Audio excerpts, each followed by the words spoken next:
They feel like they're changing quarterbacks for just 14 yards. He was sacked 5 times. He had only 1 first down in his 5 series on the field. He was pulled with 2 minutes and change left in favor of Tyler Huntley. That decision had people asking their head coach, Kevin Stefanski, questions like this. Can you address this sort of persistent narrative that that you're trying to sabotage Shedeur Sanders, especially after yesterday and not putting him in for the 2-minute? Yeah, obviously, I don't concern myself with outside type of things, but I'm committed to his development, just like all of our rookies. So we'll continue to focus on getting our guys better, and that's what we'll stay committed to, and that's what's important to me. Okay, to recap, because we touched on this story a little bit earlier, we all agree the notion that they're sabotaging him is ludicrous. NFL teams don't do that. Certainly don't do that in this context or in any context. So it's ridiculous, almost too ridiculous to address. That said, here's the piece where I understand why people think they're seeing something other than what they're seeing. Because there are many, myself included, who viewed Shedeur Sanders differently than the way he is actually perceived. Yes. His lot in life is he is a 5th-round pick in the NFL. This is how 5th-round picks get treated. We thought to ourselves, why aren't they doing everything they can to try and figure, oh my God, a miracle befell us and we got this guy in the 5th round. They haven't done that.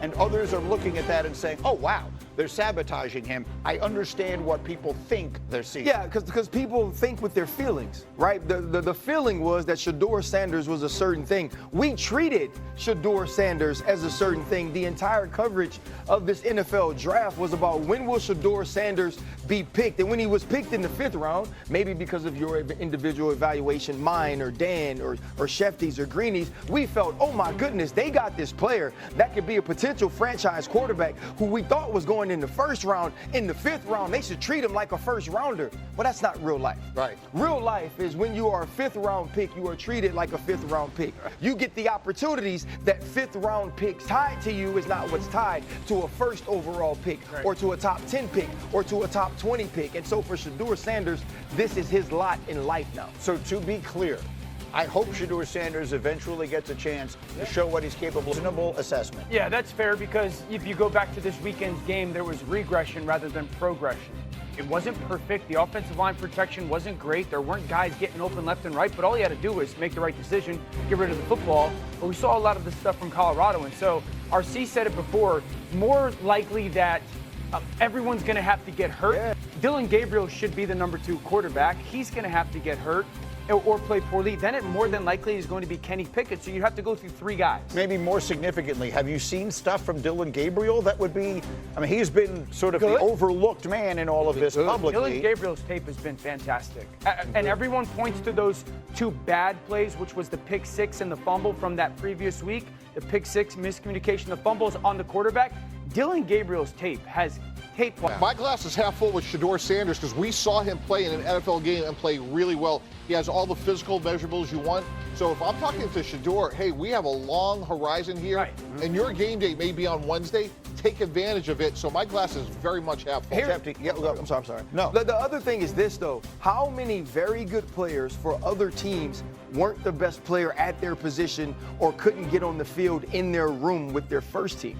Right, there's so many players who end up being good players in this league, but it's who are you compared to the person sitting next to you? Right. What we have is film that we could compare between Dylan Gabriel and Shedeur Sanders in this preseason. And when I look at that film, Dylan Gabriel is clearly the best player. Right. And I can be honest, I wanted Shedeur to be the better player. Sure. Right. I wanted to be right about my pre-draft analysis. But if you look at the film, who plays on time, who plays more efficiently, who is more accurate, who seems to have a better grasp of the offense is Dylan Gabriel. Yeah. Right. Let me get Shefty in here. What is your expectation of how this goes? Well, Joe Flacco is going to be the starting quarterback against the Cincinnati Bengals on opening day. Kenny Pickett, the other veteran on the roster, has not really address this sort of persistent narrative that that you're trying to sabotage Shedeur Sanders, especially after yesterday and not putting him in for the 2-minute. Yeah, obviously, I don't concern myself with outside type of things. But I'm committed to his development, just like all of our rookies. So we'll continue to focus on getting our guys better. And that's what we'll stay committed to, and that's what's important to me. Okay, so just to put this piece of it to bed, all of us sitting at this table think the notion that they're sabotaging him is ridiculous and not worthy of following up on. In fact, RC, I thought you described it very well in our meeting this morning, what it is they are and aren't doing. Yeah, what it is that they're doing is they're treating Shedeur Sanders like a fifth-round pick. Right? We're not covering every fifth-round pick in the NFL hoping that he gets an opportunity to be the starter on day one.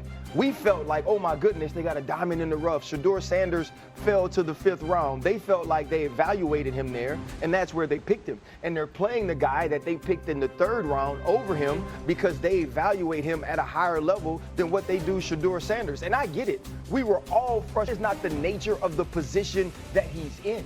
There's a lot of players who feel like they should have been picked at a certain spot, should have been viewed in a certain way. But when you get on these teams, it's about developing the team, not doing what's individually best for a certain player. And that viewed him, but now the Cleveland Browns view him as well. So I think that's a reasonable amount to be said on that, right? The idea that a team drafted a player and is now sabotaging his development, candidly, is too ridiculous on its face to even pursue. Having said that, what does the tape show, Dan? What did we actually see? That the bad habits and some of the traits that we saw show up in college were very prevalent this past weekend against the Rams.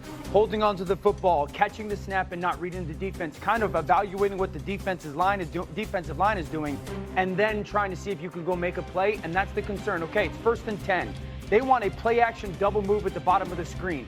The route doesn't win, and then the protection breaks down a little bit. You're taught as a young quarterback, protection breaks down, find the closest check down. It's right there, it's 1st and 10.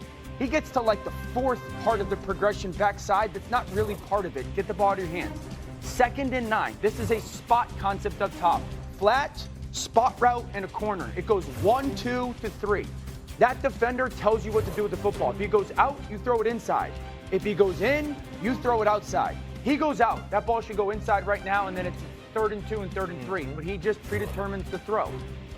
Motion man is the guy who's going to get the football. This is playing fast. He's going to be wide open in the NFL. Ball has to come out right now with the anticipation. Shedeur moves slowly, kind of trying to see what's going on, and then that creates that sack fumble. So a lot of the stuff that we just saw in college is a big deal. This ball gets snapped at the 48-yard line. Defense has won the rep. Play is dead. Throw the ball away. Yep. It's 1st down. But instead we run, and it's a 2.5, 3-yard loss. So instead of being 2nd and 10, we're 2nd and 13. We're dead. Again, here's the opportunity to throw the juke route. Hold, scramble. So some of those things that I was and others were concerned about on the college tape show